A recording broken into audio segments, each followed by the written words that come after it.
You know, there's so much silence when you meditate that any noise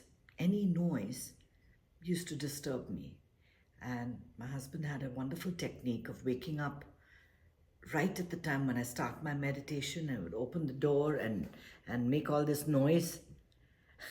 No matter what time. It was 6:30, that would be at 6:30. If it was 7:30, then it would be at 7:30.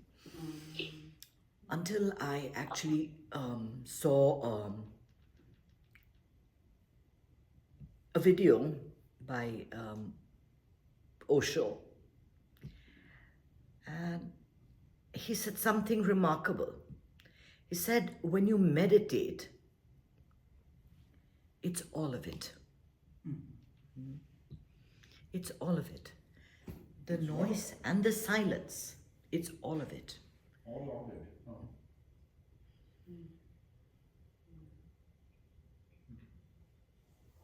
So we only look and search for the silence. But it's noise that creates silence.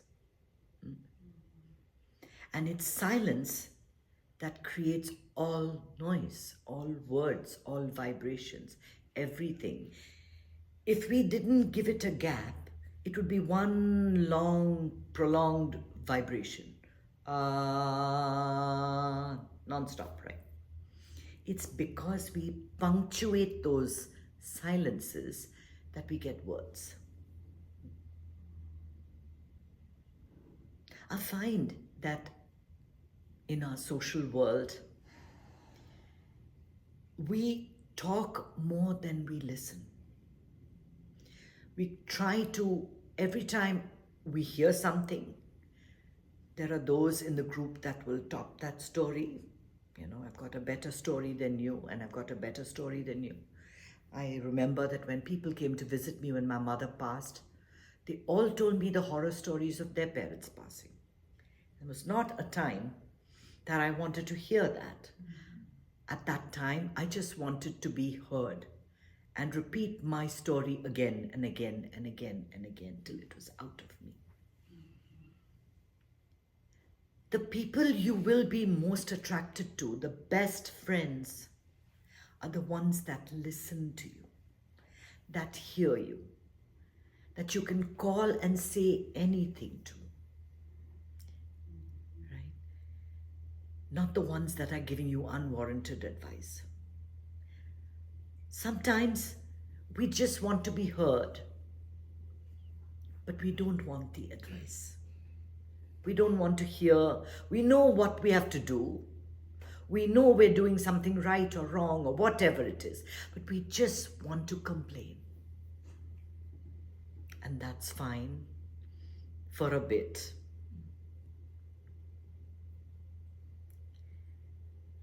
But lamenting and complaining can become a habit. It's a very, very bad habit. It's okay to do it sometimes. One has to be very watchful about preaching all the time. Me especially, because I have this platform where I'm always telling you all what to do. You have spoilt me. Now I feel that, everybody needs my advice. And the problem is that they don't. You just have to listen. That's all. I was just complaining that all of you have spoilt me for the world, because sometimes I don't realize that people don't want my advice. And it's a rude awakening. Usually it's your close family that doesn't think that you're worth anything. Your daughter thinks you're worth nothing. Your husband thinks you're worth nothing. Your sister thinks you're worth nothing, right?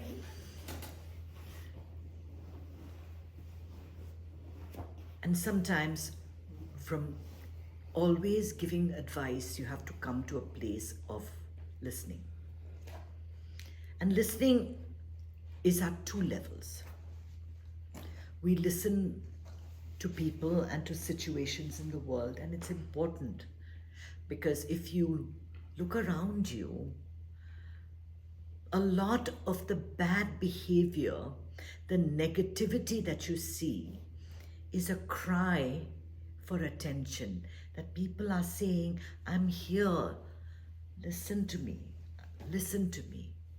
Long ago, it must have been about 10 years ago, I was getting a pedicure done, and the lady got a phone call and she started talking to her nephew. And I have the story in my book. Her nephew called saying, I'm going to slash my wrists. Oh my goodness. It was quite a situation. She dropped everything. She was panicking. She was crying, and it was a good thing that I knew how to speak Spanish, because I took the phone and I calmed him down and I made him do the breathing, and I made him, just telling him, don't worry, you're loved, you're accepted, you're wanted. This is all he wanted to hear. And then I had someone reach out to him, and I told the lady to keep calling him every hour to make sure he was okay. At that moment, when everything in the world seems to be falling apart, if there is one person that they can reach out to that says, I hear you, I hear your pain, I feel your pain, I'm here for you, what can I do to help you? That moment passes, that desperation passes, and then it becomes okay, it becomes bearable till the next moment. So this is the bad behavior we see all around. When you see bullies in school, you see bullies all around. This is a big thing, because what is it? They've come from homes where they're not given attention. Maybe they're abused in their homes. Maybe they're deprived of so many things. And then they come and they say, you know what? I matter. I'm important. Pay attention to me. I have something to say in this world. You see, we all want a little bit of recognition. And there were others that will do anything for that recognition, including making up a series of lies. Anything for attention. When you listen, there has to be that discerning ability of, am I helping good to be better, or am I converting good into evil, or evil into good? Now, this is something I cannot decide for you. Each one of us has got that power, that intellectual power that needs to be tapped into. And the only way we actually know if something is right or wrong is when we stop it all and we listen to our own inner voice. There are voices outside and there are voices inside. And all the time the inner voices are going. Inner voices chattering, chattering, chattering, chattering, chattering. And it is this inner voice that prompts you to action each time. Makes you do things or not do things. Which voice are you listening to?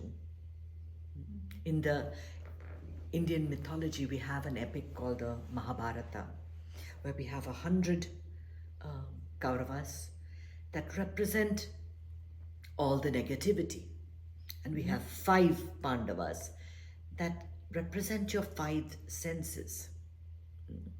So although it's a talk about a battlefield and Arjuna fighting against his cousins, and it's this story about this family that once lived, you can apply it to your own body and see that it is this inner battle that goes on all the time. All the time. What am I listening to? Is this good for me? Should I hold on to it, or should I release this?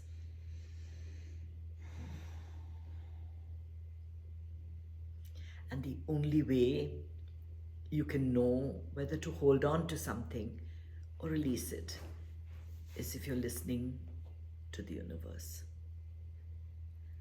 In so many of my meditations, I say, listen to the sound of the universe.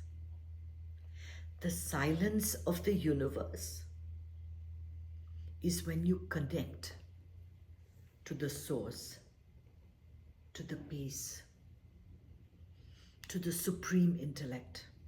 What you think you know with your mind is nothing compared to what the universe understands, because it's all of it.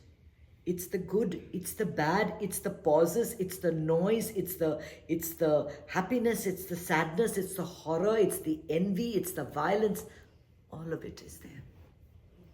And in that silence, it all exists. And unless you know the one, you can never know the other.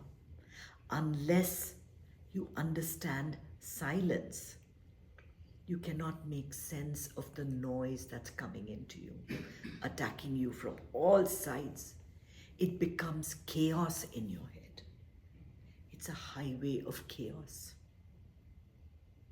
You have to understand that when you're looking at a book, you're reading the print, right? But it's the paper that makes the print stand out and allows you to be able to read it, right? If not for the paper, would there be a book? Similarly, if you're watching a movie, we're watching the entire movie. We're getting involved in the characters. We're feeling what's happening. But we forget all the time that it's on a screen. And if not for that screen, there would be no movie. We forget that at all times, we have that resource, that you are that energy, that you are that consciousness, you are that all this is writing on a paper, is a wave in an ocean, is air in a pot, right? You think that a pot is full only when it's got wine in it or milk in it. What happens when you empty it? Does it have no existence? Right? We only worried so much about the form in life, right? The writing on the paper, the form of the bowl. We only worried about that. How we look, how we present ourselves, the things we say. Is it right? Is it wrong? Is it politically correct? So worried about all of that. But we never retreat into that silence that exists between it all, that defines it all, that makes sense of it all.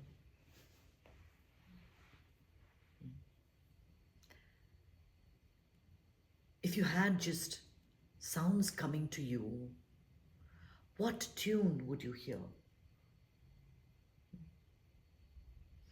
It's the spaces between the silences that creates rhythm and symphony. If not for that, would anything I say be making sense to you? No. We pay more attention to form rather than the formless which creates the form. A building has collapsed. What's left? Nothing. What of the space that's always been there?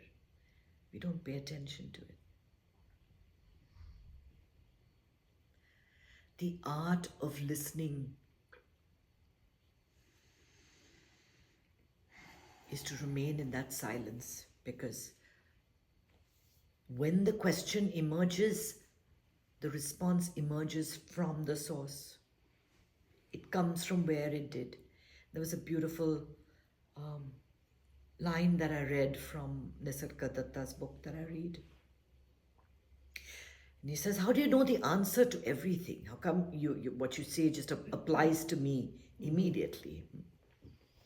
Because the question that came from the source, the answer already is there. It all comes from source. And if I start saying, oh, I know everything and I need to talk, at one point, it's all going to crumble. Because nothing that I'm saying was made up by me, belongs to me. Everything I've said or I'm saying has been said before, has been thought before.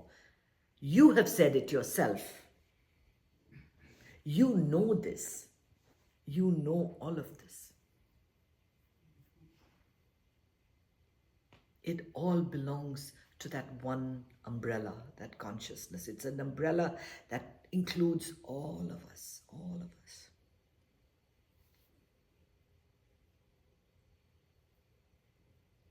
And the more you listen, the more you reflect, the more you control, because we're not doing a quick, but you said this to me. How could you talk to me like that? But you need to do this and you need to do that. We're not giving advice. We're not trying to fix people. We're not here for that. We are not here to fix the world. You're only here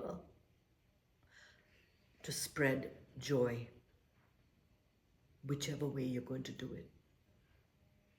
By listening to a friend, by listening to the voice of reason, the voice of righteousness, the voice of dharma that exists within you, and by listening to the sound of the universe. And many people will talk about it differently. And the way I talk about it is by looking for aha moments. It's hard to do otherwise. It's hard to do unless you deliberately look for those aha moments in between things. The sun rising, the butterfly flapping its wings, the mango tree, the flowers on it, the fragrance coming from this diffuser behind. You have to pause and listen to it. You can actually listen to the sound of the diffuser. You can listen to the sound of your heart. You can hear the sound of your breath. You can hear the sound of your presence in a room. Everything has vibration.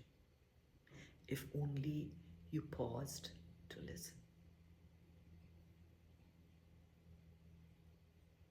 Om Namah Shivaya. Hey everyone, thanks for visiting my channel, and if you enjoyed the video, please don't forget to hit the red subscribe button and turn on notifications so I can continue to bring you more content just like this on knowledge, on meditation, and on insights for a happy life. Don't forget, happiness is your birthright.